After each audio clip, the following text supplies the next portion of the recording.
साथियों, जमालपुर में आने का मन तो उसी दिन बन गया था जिस दिन प्रधानमंत्री जी ने जिम्मेदारी दी थी रेलवे मंत्रालय की।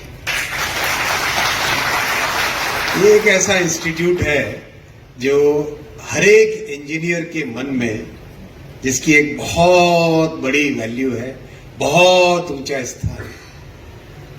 आप याद करिए, जमालपुर में एडमिशन लेना माने विश्व की सबसे कठिन परीक्षा जमालपुर का SCRA की परीक्षा होती थी।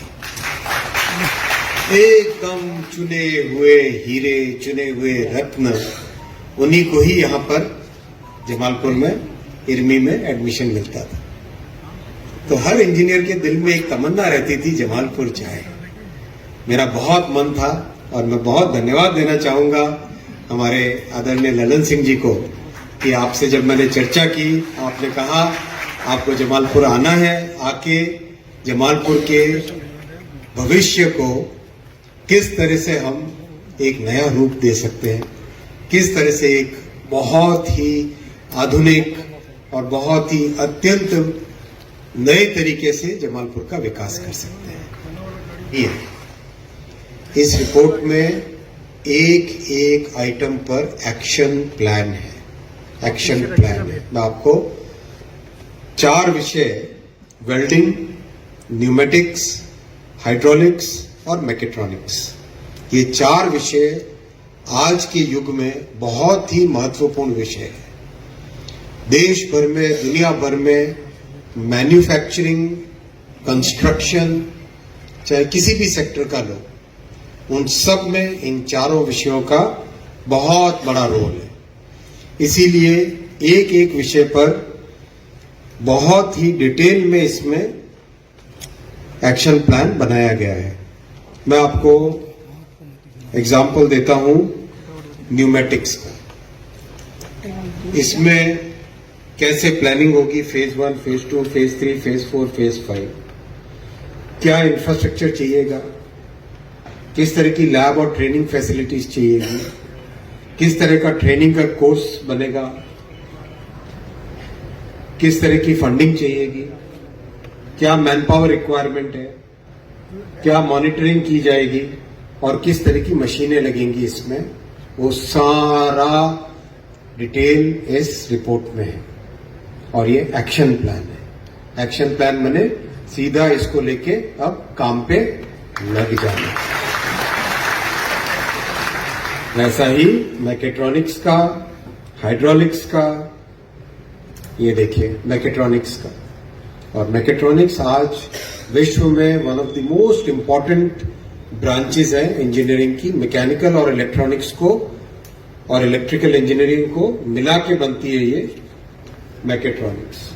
इसका भी वैसा कि वैसा, क्या इंफ्रास्ट्रक्चर चाहिएगा, क्या आउटकम हम एक्सपेक्ट करते हैं, किस तरह की मशीनें लगेंगी, किस तरह की ट्रेनिंग होगी, हर एक चीज पे बहुत डिटेलिंग करके बारीक तरीके से हमारे इरमी और जमालपुर का डेवलपमेंट कैसा हो वो व्यवस्था की गई है। करीब करीब इस पूरे क्षेत्र के लिए 350 करोड़ रुपए का बजट बना है। 350 करोड़ रुपए का बजट पूरे इस क्षेत्र के डेवलपमेंट के लिए बना है। आप सबको जानकारी है कि जमालपुर वर्कशॉप का वर्कलोड बढ़ाने के लिए वैगन के निर्माण का, टावर वैगन के निर्माण का, टावर कार के निर्माण का, क्रेन के निर्माण का, और जो जमालपुर जैक के नाम से जाना जाता है वैसे हाइड्रोलिक सिस्टम के निर्माण के टारगेट्स लगातार बढ़ाए गए। और इन 10 वर्षों में तो एक अच्छी परिस्थिति में आज जमालपुर वर्कशॉप आ चुकी है। इंफ्रास्ट्रक्चर में भी बहुत सुधार किए गए, लेकिन ये सिर्फ शुरुआत थी। प्रधानमंत्री श्री नरेंद्र मोदी जी का रेलवे के लिए जो विजन है और बिहार में रेलवे को कैसे डेवलप करना है, वो जानकर हमारा हृदय गदगद हो जाता है। आप याद करो, आज से 10 साल पहले रेलवे के लिए कितना बजट मिलता था। मात्र 1000 करोड़, इतना बड़ा रेलवे नेटवर्क, एक प्राचीनतम ऐतिहासिक स्टेट, मात्र 1000 करोड़ का बजट मिलता था। आज प्रधानमंत्री श्री नरेंद्र मोदी जी रेलवे के लिए 10,000 करोड़ रुपए का बजट देते हैं। 10,000 करोड़ का बजट है बिहार के लिए, और काम भी जबरदस्त हो रहा है। 98 स्टेशंस का नव निर्माण हो रहा है। 98 स्टेशंस का कंप्लीट पुनर्निर्माण हो रहा है बिहार में। प्रोजेक्ट्स जो चल रहे हैं बिहार और बिहार से जुड़े हुए प्रोजेक्ट्स, 1,00,000 करोड़ रुपए का रेलवे का इन्वेस्टमेंट बिहार के जुड़े हुए रेलवे प्रोजेक्ट्स में 1,00,000 करोड़ रुपए का इन्वेस्टमेंट हो रहा है। एग्जैक्ट है 99,877 करोड़, यानी लगभग 1,00,000 करोड़। इतने नए प्रोजेक्ट्स चल रहे हैं, और इन 10 वर्षों में जो काम हुआ है, अद्भुत काम हुआ है। 1,832 किलोमीटर रेलवे की पटरियां बिहार में बनी है। मलेशिया जैसा देश, उसका जितना रेलवे नेटवर्क है, उससे ज्यादा बिहार में रेलवे की पटरियां बनी है। और पूरे भारतवर्ष में अगर देखें हम, 34,000 किलोमीटर पटरियां बनी है, जो जर्मनी जैसे समृद्ध देश से भी ज्यादा रेलवे नेटवर्क की पटरियां मोदी जी ने इन 11 वर्षों में बनाई। 50,000 से ज्यादा किलोमीटर विद्युतीकरण किया है। सबको डीजल के लिए, ऑयल के लिए निर्भर करना पड़ता था बाहर से, आयात पे, इंपोर्ट पे। मोदी जी ने रेलवे के संपूर्ण इलेक्ट्रिफिकेशन का संकल्प लिया, और जो 60 वर्षों में मोदी जी के आने से पहले 20,000 किलोमीटर हुआ था, 60 वर्षों में 20,000 किलोमीटर विद्युतीकरण हुआ था। 2014 से पहले के 60 वर्षों का हिसाब लगाइए, और 2014 के बाद में इन 10-11 वर्षों में 50,000 किलोमीटर का विद्युतीकरण हुआ है, और उसका लाभ मिलने लगा है देश को, उसका लाभ मिलने लगा है देश को। भारत को आत्मनिर्भर बनाना, ये प्रधानमंत्री जी का विजन है, जिसमें हमें बाहर के तेल पे रेलवे के लिए निर्भर न रहना पड़े। आने वाले समय में ये संकल्प मोदी जी ने लिया है। बहुत दूरदर्शिता है। नए तरह के रेलवे ट्रैक, नए तरह की ट्रेन्स, वंदे भारत, नमो भारत, अमृत भारत। और अमृत भारत की भी पहली गाड़ी कहां से रवाना हुई?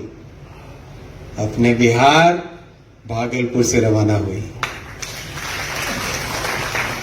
नमो भारत अपने बिहार में जयनगर से पटना। नमो भारत का वीडियो कितने लोगों ने देखा है? या बैठने का सौभाग्य मिला उस रूट की है? कोई बैठे? आप बैठे, कैसा है अनुभव? बहुत अच्छा अनुभव है।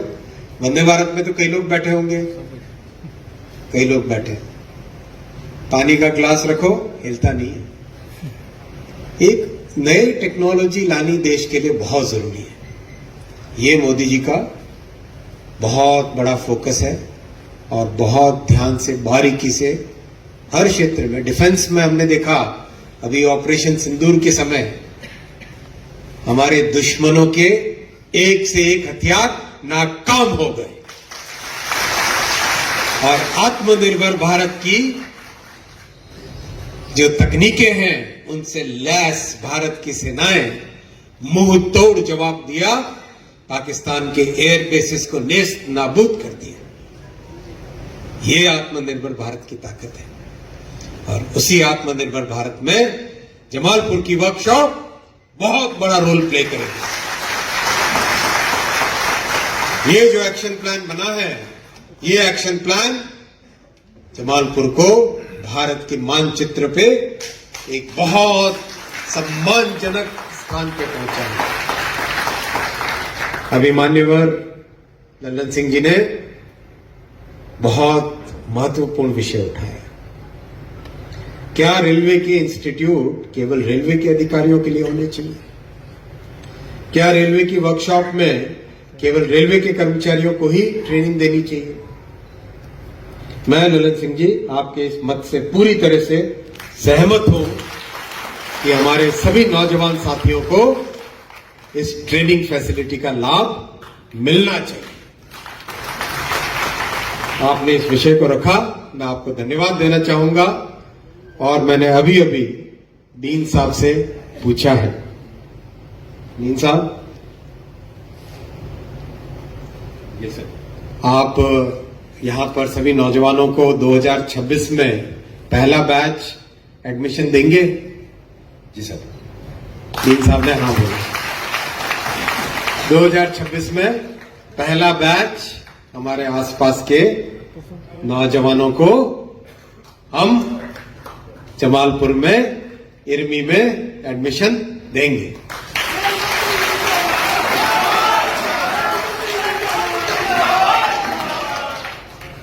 बहुत बड़ा कदम है ये। आप इस कदम का, ये जो इनिशिएटिव है, इसका आप अंदाजा आज नहीं लगा सकते। 10 वर्षों के बाद में जब भी कोई जमालपुर के इस आज के दिन का स्मरण करेगा, साहब को बुलाऊंगा, बुला के उनको कहूंगा यहां पे जमालपुर आए, विजिट करें, विजिट करके किस तरह से हम बाहर से स्टूडेंट्स को 2026 में, ये 2025 चल रहा है, नए बैच की तैयारी करने में 1 साल का समय कम से कम लगता है, तो 2026 में पहला बैच हम कैसे लें उसकी व्यवस्था वो करें। महीने भर के अंदर अंदर वाइस चांसलर आएंगे, आके यहाँ पर पूरा कंप्लीट इसका प्लान बना के जाएंगे। इनोवेटिव आइडियाज आप लेके आए हैं जिससे कि बिहार में रेलवे का पूरा नक्शा बदल सकता है। अभी रास्ते में आपने ऐसे अच्छे अच्छे सुझाव दिए हैं, किस तरह से हम 1, 3rd और 4th लाइन बनाए अगर, तो उससे कितना लाभ होगा, किस तरह से रिंग रेलवे बन सकती है, किस तरह से बिहार के कोने कोने में बेनिफिट्स रेलवे के पहुंच सकते हैं। मैं आपको बहुत धन्यवाद देना चाहूंगा। मैं धन्यवाद देना चाहूंगा भाई हमारे वरण्य श्री विजय